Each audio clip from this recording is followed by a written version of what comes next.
Call the meeting to order. Please join me in the Pledge of Allegiance. I pledge allegiance to the flag of the United States of America and to the republic for which it stands, one nation, under God, indivisible, with liberty and justice for all. Have a roll call, please. Callahan. Here. Houston. Here. Hannah. Yes. Kurtz. Here. Versater. Here. O'Laughlin. Yes. Jensen. Yes. Next, I need a motion to approve the agenda. So moved. Second that. All those in favor? Aye. Opposed? Public comment. Do we have anybody that wants to address us? Next, we'll move to the consent agenda. A motion to accept and approve the consent agenda that approves the following: the minutes of the June 13th, 2022 regular meeting, Sanity Room Class C liquor license renewal that includes outdoor service and Sunday sales, June 19th, 2022 through June 18th, 2023. Buchanan County Historical Society request to hold the annual Oakwood Cemetery Tour on July 16th, 2022. Independent Celebration Committee Incorporated Class B beer permit application that includes outdoor service and Sunday sales, July 2nd, 2022 through July 6th, 2022. Could I have a motion? So moved. Second that. All those in favor? Aye. Opposed? Motion carries. Next, we need a motion to approve the claims for payment. So moved. Second. All those in favor? Aye. Opposed? Motion carries. Budget of monthly transfers for you to see. And then any questions on that? And then revenues and expenses to date. Any questions on those? Next, we'll move to hearings and ordinances. Need a motion to approve the third and final passage of the amendments to Code Section 55.17, number of animals limited for adoption pursuant to Iowa Code Section 380.3. Make motion? Second. And we'll need a roll call, please. Houston. Yes. Hannah. Yes. Kurtz. Yes. Versater. Yes. O'Laughlin. Yes. Jensen. Yes. Callahan. Yes. Motion carries. Next, we need a motion to approve a resolution that amends the fiscal year 2022 budget. So moved. Second. And a roll call, please. Hannah. Yes. Kurtz. Yes. Versater. Yes. O'Laughlin. Yes. Jensen. Yes. Callahan. Yes. Houston. Yes. Resolution to assess property owners for Chapter 52 mowing of properties, failure to comply. Need a motion, please. So moved. Second. And we need a roll call on that one. Kurtz. Yes. Versater. Yes. O'Laughlin. Yes. Jensen. Yes. Callahan. Yes. Houston. Yes. Hannah. Yes. Next, we move to a motion to approve a resolution that approves the second-story housing development agreement with Hardware Inc.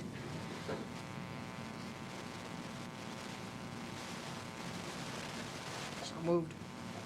I'll second that. The state of Iowa has officially announced and provided the second-story housing grant to Hardware Inc. through the City of Independence. Our contribution is $50,000 for this project, and the development agreement is what you see there. I need a roll call. Versater. Yes.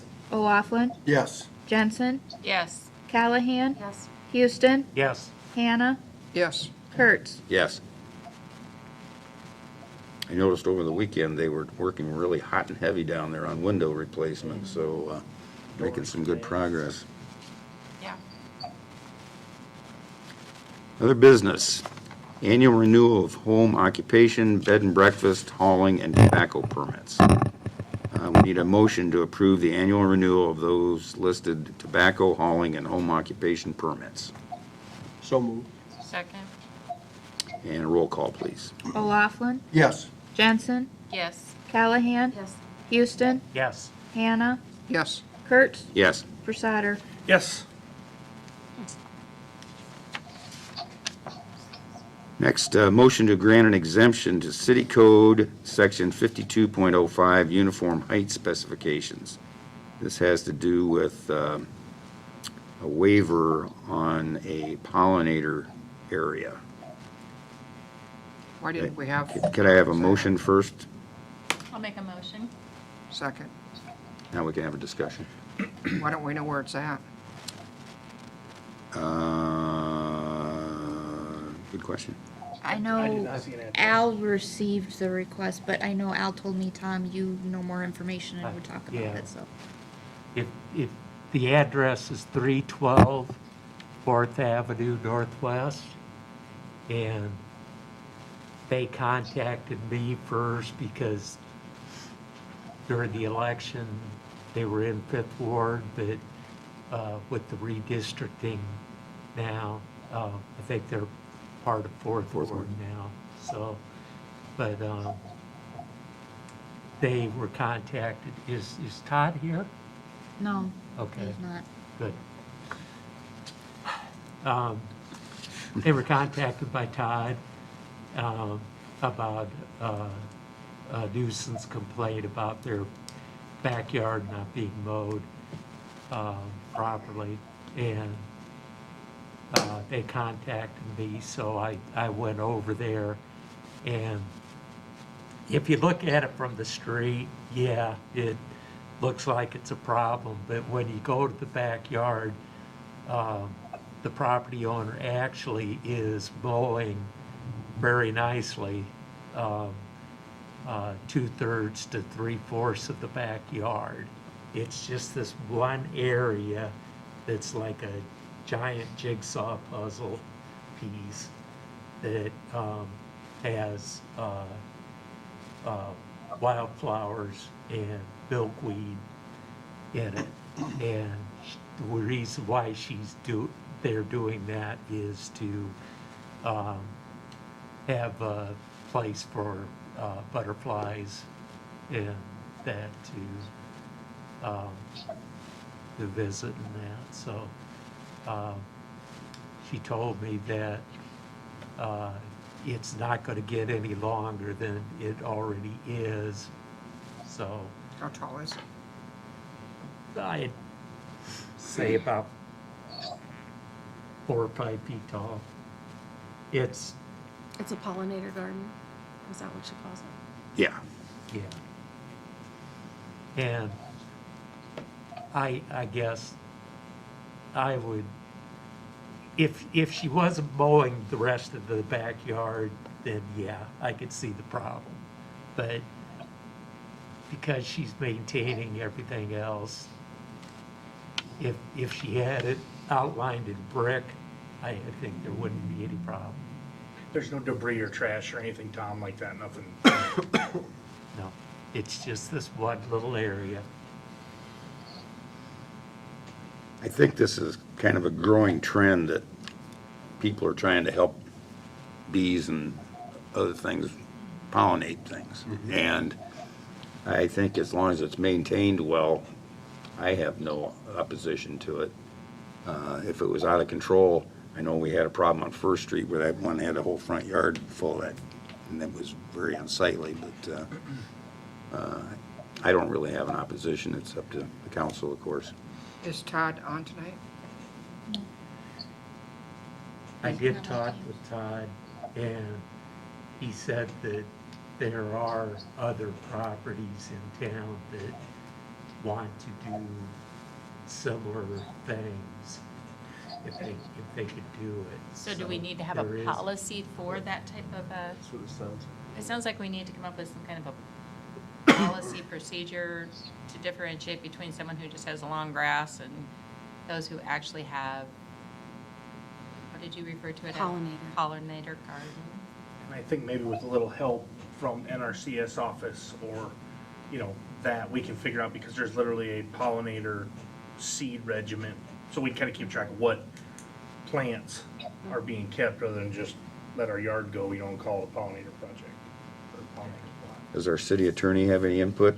No, if you want to put standards on it and not have it just be an arbitrary or a seemingly arbitrary decision when it becomes before you in terms of, is it, eye of the beholder, kind of, is it a nuisance or isn't? I would imagine that, like a group like that or our office could help you come up with something looking at other samples where it's, it cannot exceed this portion or, this particular height in terms of what you're planting, and it has to contain so many particular types of Like the milkweed. plant milkweeds or, yeah, something would- like that, so that would that, so be that you good. can distinguish it from just an overgrown. That's the problem that I had. I didn't know how you could word it to alter the ordinance, You could probably, and I don't know if you would want to, but, you could keep them to backyards or, no more than, a certain setback that has to be mowed, or there's all sorts of stuff you could do from a legislative standpoint. I would assume the extension office might have good input too. They would- I think for the basis of tonight, I think what they're asking for is an exemption for this property. And I think maybe we should discuss this at our committee of the whole and talk a little more about it. Maybe we can get somebody from the extension office or somebody to come in and talk to us about it and get some input. So we do know how to address it going forward. So with that, I would like a roll call, please.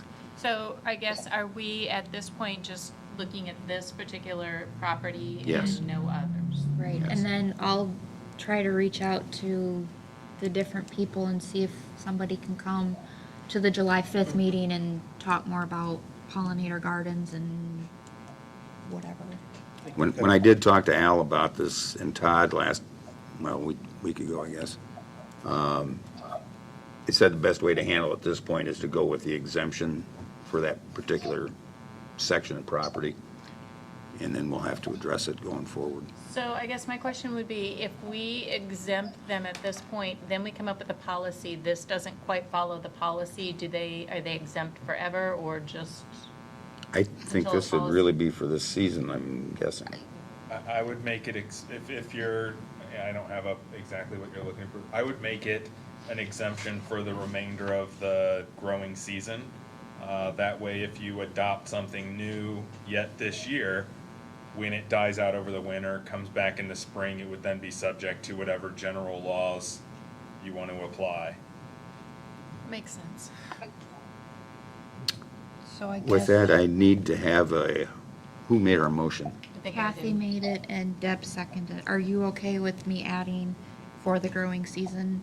Of Doing 2022. So do 2022. they usually come in the councils every year? Or if they get approved, they just, This is the first but I mean anywhere else? exemption I've seen. Yeah, Oh. this is this- the first exemption. We're trendsetters.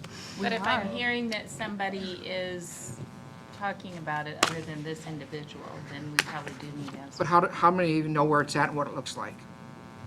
I've been down and looked at it.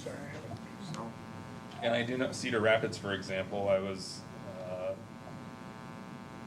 privy to a kind of a group discussion where a woman was talking about wanting to do a pollinator garden. Someone else is like, okay, this is what the city requires, and it sounds like they have something like you're talking about.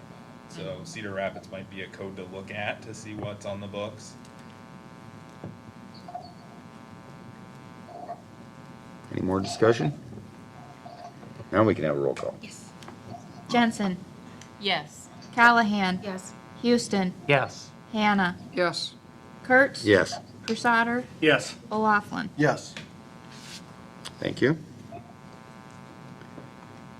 Next, water tower painting. We'll have Travis come on up and explain a little bit what we're doing here. All right, so I kind of talked to you guys earlier, but what you're seeing in front of you is the rendering of the water tower would look like. And right now, what you'd be voting on is approving the city logo to be added to it. And that's the extra cost, rather than from just having Independence and block letters like it currently is, to actually putting the the Independence logo on it, which in my opinion looks very nice on what the new color scheme that we're going with. It does So, look very nice. So with that, I need a motion to change the First Ward Park water tower color to red, white, and blue with the new city logo. I would make that motion. Second. And we need a roll call, please. Callahan, Yes. Houston, Yes. Hannah, Yes. Kurtz, Yes. Crusader, Yes. O'Laughlin, Yes. Jensen. Yes.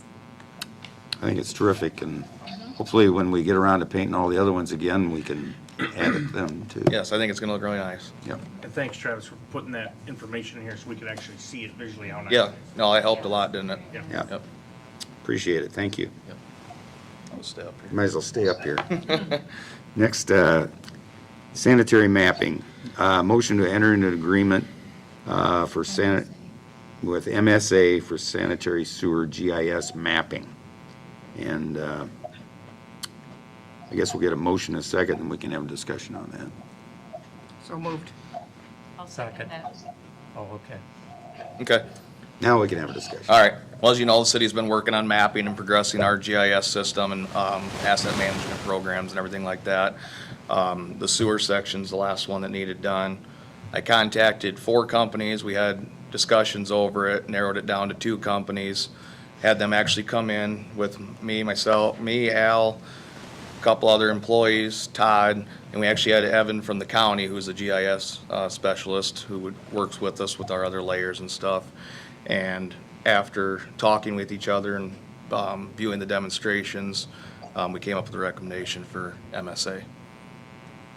And this one has an advantage where you don't have to be online to Well, it actually. came down, I mean, the last 2, they were both good. This one came down to apples was cheaper. But the big thing outside of that we did, it links up with the county, so it has real-time updates. So every time Evan at the county does an update on the assessor's page and everything like that, it will automatically do that. And then the biggest thing for us was you can edit offline, so the city's tablets that they already have, you can actually view it and edit it offline. So if you're out in the field, you can view the map, pull it up, edit it, and when you come back to get on Wi-Fi, it automatically updates into the system. And the other one didn't quite have that ready yet. It would go with what we had for equipment, so. Travis, will this show individual service lines going to the property as well, or is it just the mains? It's just the mains for right now, but in time, the goal would be to eventually, if we have televising, they actually have the option to put the video in there, connect the lines, and down the road would have GIS markings of or actual locations of service line. I mean, it's gonna be a project over every year that we have televising done, or a new project or road construction, we'll be able to slowly update that as we go. Will The we biggest be able thing to is- get 150 in there? Hmm? We'll be able to get 150 in there Yes, right we away? can get the file for that. And this one too, which a lot of these do, when you get it, you get all rights to it and you're actually able to edit it. So if you're digging, you find out that this line's here and not over here where it shows, you can actually move the line as well. So without having to actually contact an engineer or anybody through GIS, you're able to edit ourselves. And the big thing is your workers can have that right on their phone or their tablet, The tablet. right there on the field, so. With that, I need a vote. All those in favor? Aye. Opposed? It passes, thank you. All right, thank you guys. Thanks, Travis. Thank you. Next, we need a motion to approve the agreement with T&W for grinding and composting services. And I will preface this that it is going to be a little higher because of fuel costs and everything. So I need a motion, please. So moved. Second? All those, need a roll call. Houston, Yes. Hannah, Yes. Kurtz. Yes. Crusader, Yes. O'Laughlin, Yes. Jensen, Yes. Callahan. Yes.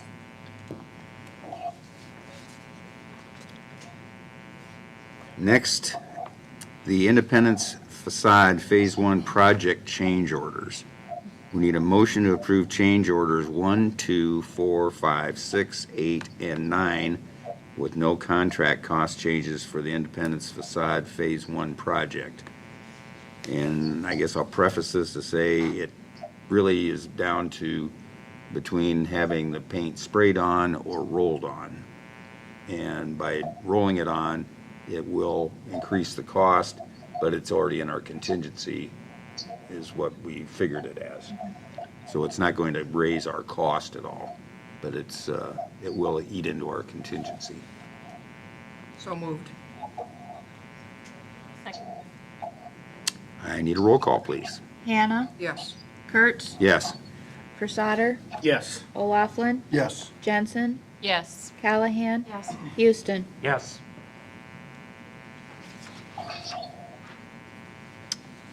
Next, CDBG procurement policy update. This one is a change in language, I think, if I'm correct, Susie. I believe so. Iowa Economic Development, they changed some of their wording. We just need to adopt it, so to speak. It says the only difference between the two is a note about bonding, and we've been following that process, so there aren't any issues other than we want to see the updated version passed for our records. So I need a motion to approve the updated CDBG procurement policy. So, Second. And we need a roll call. Kurtz, Yes. Versater, Yes. O'Laughlin, Yes. Jensen, Yes. Callahan, Yes. Houston, yes. Hannah. Yes. Very good. Next, Mr. Crawford, engineer update, please. Thank you very much. Good evening, everybody. Good evening. A couple quick project updates for you. Start with Highway 150. Last week, they paved segment 1 of Phase 2, as you probably all saw. They had a good day. Everything went really well, so it was a good first day to get things started. They are going to be working on the side street intersection connections now. And so on Friday of last week, they paved the west half of 6th Street, which you may have seen that also. So as they'll be working south from 6th to 7th, and then the tie-in down at 8th, to get that all put back together. They have to have all that put together before they can go pave segment 2 of Phase 2, which will go from just north of 6th through 5th and stop at 4th. So that's their next plan as far as mainline paving goes. Currently in that area, Dave Schmidt is still working on sewer and water transfers, and they have a water main tie-in to do at 3rd Street. So there's still some underground utilities to take care of. So as that stuff gets done, the grading crew comes in, prepares a subgrade, puts the rock down, and then that next phase of paving will take place. Wow, they're going good. What, they're looking at like 2 or 3 weeks until they pave this next section? They probably will be in to pave, in about 3 weeks, I would say. And then they can't get into the next to phase segment 3, obviously, until Dave Schmidt gets in there and starts the underground work, which they haven't started yet. The second project is the Liberty Trail South Extension.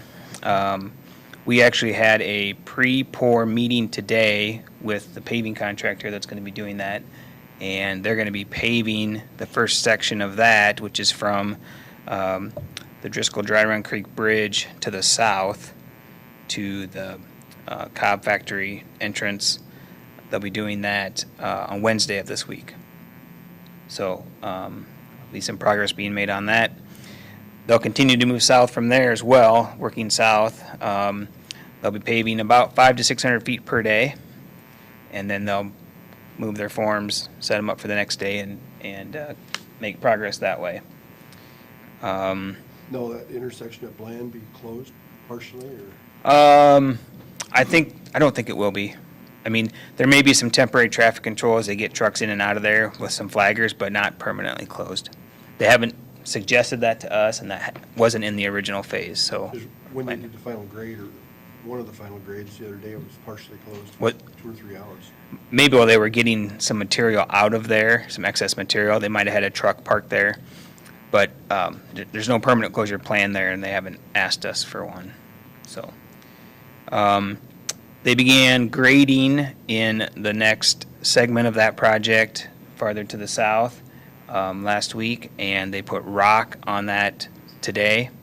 That subgrade looks really good despite the rain that we got on Saturday. They got it cleaned up and rolled in today and started putting rock down. So that group will continue to work south for that project. So that's all I have, but I'd be happy to answer any questions. I was contacted by a citizen that lives out in the Steve G development, concerned about drainage out there. And I don't know if Todd got a hold of you or not. Yeah, he did, and we're going to meet with that gentleman, and it sounds like some others tomorrow. Yeah, I think he's the president of homeowners. Yeah, Association. yeah. I haven't gotten from him or what his specific concerns are related to the trail and the drainage. With Saturday's rain, really everything out there worked as we would expect it to work.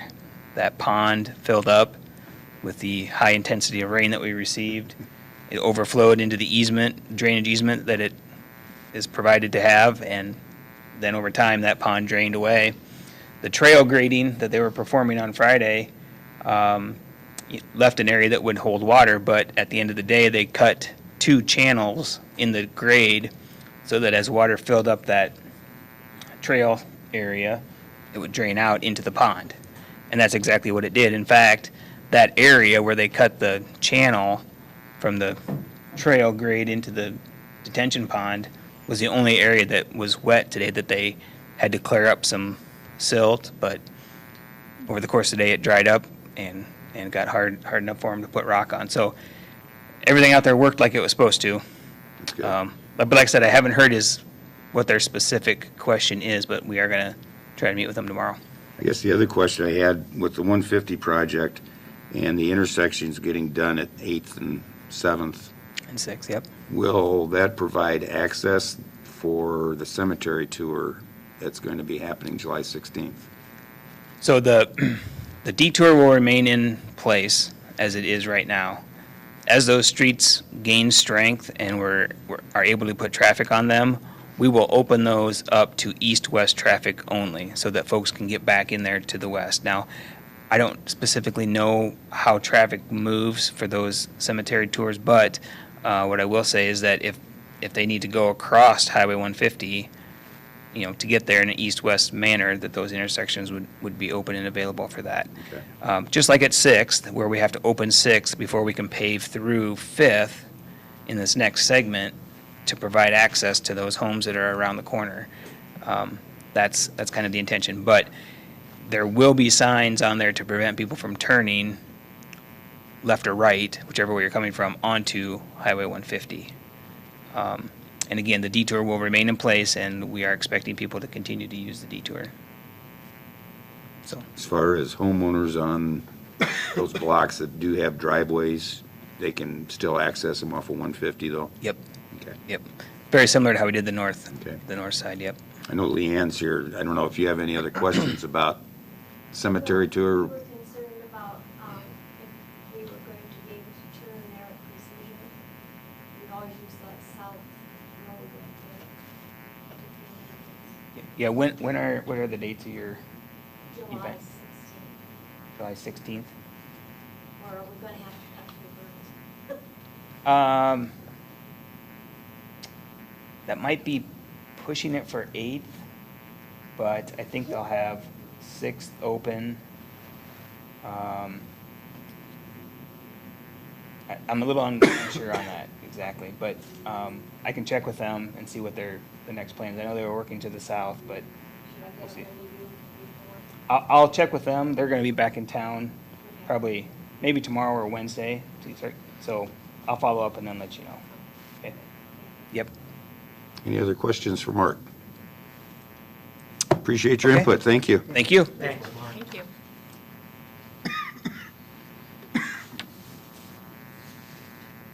Okay, council member contributions. Jen, do you have anything? None at this time. Tom? Just a couple things. I wanted to thank the street department. I did contact them about the storm drain issues on 3rd Street Northwest, and they got on it right away and took care of it. And thank goodness with this rain this past weekend. So, thank you to them, and then also thank you to Todd for working with me about that property exemption, and talked with Al too. They were both very helpful in getting that resolved. So hope we have a great 4th of July weekend. Very good. Deb? Street department was great, getting out this morning with the street cleaner and getting things cleaned up that the rain left behind. And, other than that, that's it. Okay. Mr. Presider? Nothing at this time, John, thank you. Mike? Nothing. Happy 4th, folks. Catherine? I don't have anything at this time. I called you with my problem the other day. Yeah, So thank you for got that taking taken, it up. yeah. What I would like to mention is, with the 4th of July weekend coming up on us, and our 175th anniversary celebrations kicking off on on Friday the 1st, it's going to be a full weekend of a lot of things going on, so appreciate everybody's assistance in making it a huge success and something to remember. I think our citizens will really appreciate it. Staff input. I see Chief Niedert's out there.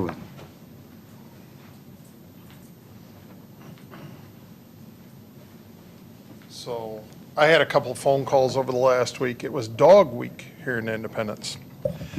So I've got 2 separate cases working, and this is mainly your area, Deb, as well as our at-larges. The first one we've been working on for over a month. It's an animal owner who has 2 dogs, and they're constantly escaping, and we've been constantly getting them, and we thought that our increased fee that we had put on for animals at large would make an effect, as well as the citations for animals at large each time, 2 dogs, 2 citations, and 2 impound fees. It hasn't had much effect. So the last time we dealt with them, we actually issued a House of Ill Fame citation under our nuisance ordinance. Talked with Daniel down at Lynch Dallas and said we're going to try something different. I don't know for sure how it would fit, but I believe that city code fits. We're also going to try and work out with the owner that we need to come up with a plan because this is not working. These dogs escaping all the time. In the interim, that was last week, and Sunday night I got a call from my people that one of the dogs had come out again and the other was trying to escape, and a neighbor helped it. So the dogs were taken in, impounded, and they're at Cedar Bend Humane Society now. I've contacted the owner, and we're trying to work out an agreement between the city and him to get the dogs removed from the house because he doesn't seem to have the time to deal with them and take care of them. So that's number 1. This is the one about the mailbox issue too. Nope, this is a separate one. Yeah, like I said, it was Dog Week, I'm telling you. The second one with the mailbox issue, that's another one that we'd been dealing with over the last couple months. We'd gone and issued several citations. The difference in that case is those dogs can never be caught, either by the owner or by us. So we'd never caught the dogs. We'd tracked them down. The owner was out and couldn't catch the dogs when we were dealing with them. So, but we issued On the corner? what's that? Is that the house on the corner? I'm not even sure which house it is, Deb, to be quite honest with you, but my people would know exactly which one. I know the name and I know the dogs type thing from the Yeah, descriptions. it's all over Facebook, so I mean. Yeah. I don't see what the secret is about it, but if it's. Well, because I currently have a case working, that's the only reason I If it's hold that back. house, they tie them out, and they actually cross the sidewalk and get on the city property, so Yep. no one can even walk by that Yeah. house. These are when they're loose, and the sidewalk, and if that was the issue, if that was the issue where they were tying them up and getting them out to the sidewalk, would be something I would work with the homeowner on without a citation necessarily the first time. But that's not what this was, so I had the calls from several people. Within that 3-block radius, a couple of them told me there was other dogs that were coming out and being loose, and they never called in. And I said, well, you have to call in. You have to call us, and when we respond, if we haven't seen the dogs and you want to, you can file a statement with us, and we'll file based upon you, and you're our witness. Some of them are reluctant to do that, and I said, well, this is where we end up. Then the question of the Postal Service not wanting to deliver mail anymore on the houses. I've made it clear to all those people, I'm trying to do the best I can with the laws that we have. I just can't run out and confiscate somebody's dog out of their house. But we're doing everything we can under the law. The post office can do what they do. We won't have much say in it. But we have contacted the post office, and they are aware of what we're doing to work on the issue, and they've given kind of a time break on that. So we're going there. But in fact, I've got an officer going out tonight, because I talked to a citizen this morning, and that officer is going to issue the nuisance house as well as a dog at large, again, based off of something that happened just this morning. So we're going to try that. All the mailboxes look like they got moved this week. Yeah. Ultimately, the Postal Service will do what the Postal Service does, and I can't have any influence on that, but I can have influence on how I try to operate on these things. This is something we've never done before. I'm trying something new, seeing what'll work and seeing if we can't get it to work, and we'll find out. That's all you can do. That's what I can do, because I do have restrictions. The number one that I talked to you about, a lot of people in the neighborhood were upset because he wasn't paying attention to the dogs. To be quite honest with you, in the code, there's nothing that says you have to pay attention to the dogs. There's actually nothing in the code that says you have to pay attention to your children either. But it is what it is. So that's kind of what we're up against, but we're still handling it, along with, we had another possible dog bite and one other dog thing. It was a dog week for me last week, and I wasn't enjoying it. So that's where we're at, and that's what we're doing. We're working hard for all the citizens in your ward to try and make sure that they, if the post office will back off and let them do the thing on the house instead of the rural route box, great. And I'm giving it a shot, and I'm talking with every citizen that calls. But if they do call any of you, have them call in. I mean, calling you is fine. You can contact me, find out if I or my people haven't done a job, but ultimately they've still got to call in. That's what they have to do. Well, when you talk with the post office, did you ask them to call in when they're being chased 5 blocks by a dog and reporting it to you? And that's on them. Understand that the post office has a different concern than we do. But they can report it to you, they can't. Well, they can, or if they don't want to, it comes down to they don't have to, kind of thing. And I think I have my personal opinion as to what the post office is doing and using the dogs as an issue up there, but I won't have much in dealing with that, I guess. Basically, if a neighbor is having problems with a neighbor's dog, they have to step up and file a complaint, or nothing can happen. Yep, and that's why I've had it on the 2nd Avenue Northeast, where I talked to a woman the other day and said, I don't want to move my mailbox, but in the next breath said, I got a neighbor whose dog runs loose all the time, and I don't want to start problems, so therefore I just take it home for him. Well, that doesn't help your situation. If you're doing that, you have to contact us and you have to step up. If we see the dog, recognize the dog, and know where the dog lives, we can issue the citation. If we don't see the dog, we have no proof, we have no evidence of it, and therefore we can't issue a citation without somebody else stepping up and giving a statement for us. And if you're a council member, like in my neighborhood, and you know the people, politely go up, just talk to them. I did. and it Today's had the good first I've results. heard about it, and it was on Facebook. I see We this had- plaster all over. We solved the problem, and they have So- 2 new collars for the little dogs, and you stay in your yard, life is good. And you'll have some of those, and then you'll have some that it's not going to help because they're not with the program enough to take care of their own stuff, unfortunately. And then the only other thing, as a citizen, I'll tell you that over the weekend, I was down at the tree dump twice on dumping off stuff. And the second time I was there, I think there was 9 or 10 pickups using that facility and dumping down there that day. So it is getting heavily used, and used appropriately from everything that I saw. And then I saw you shortly after, because we were out See, I tooling around. drive clear to the back there to see if there's been any illegal dumping. I do that Somebody once or dropped twice a a week. bunch of rock off there in the front. That should have been on camera, right in the front. And I'm not sure, because I don't, Todd usually checks that and then gets with us if we have that. And I did see a piece of cardboard down there, but to be quite honest with the wind, you'd have to find out when and where it came in. That could have blown in too. And one piece of cardboard, I don't think necessarily was it, but And the rock was probably dropped off Thursday. It was there Friday. Okay.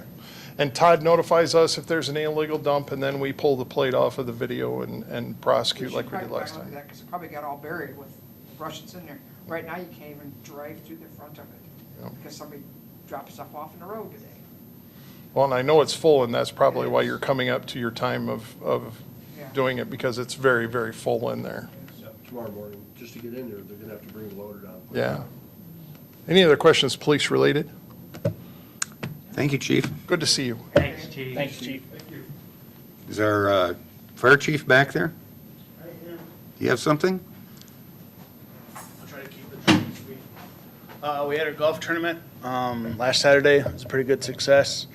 We golfed in the chamber tournament, and that was a good time. And then we had even better weather on Saturday, I think. It was a little warm Friday afternoon, but Saturday it turned out to be a great day, and we had a good turnout. And I think with the committee, with a couple of changes they made this year, that we'll have pretty good success with it. So we're still waiting to hear on the round or the total numbers, but preliminary, it looked pretty good. So, and then we've been busy with several calls. I'm sure you've probably heard or seen some of the stuff downtown.